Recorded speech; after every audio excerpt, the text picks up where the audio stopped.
Hello there. Welcome to my channel. Hope you are doing well. If you have not subscribed to my channel, please subscribe and hit the notification bell to know some interesting facts related to some interesting topics. I assure you, my channel will help you to enhance your IQ level. Here I am with another interesting topic.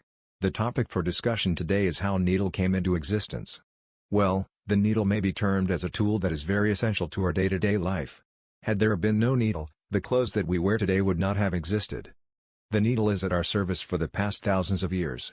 The needle is the source of bread and butter for millions around the world today. Thus it may be termed a life-saving tool.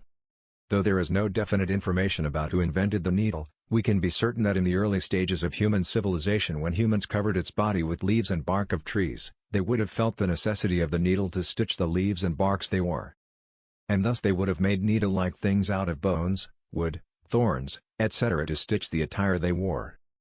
The Chinese were the first to introduce the steel needle. From China, these steel needles were supplied around the world.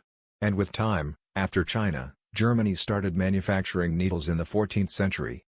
After that, England and France also started manufacturing steel needles. Today needles are manufactured in almost all the countries of the world. Thus in this way needle came into existence. Hope this topic will add some light to your IQ level. Thanks for watching and please do not forget to subscribe to my channel. Hope to see you soon with another interesting topic. Stay fit, stay fine. Bye.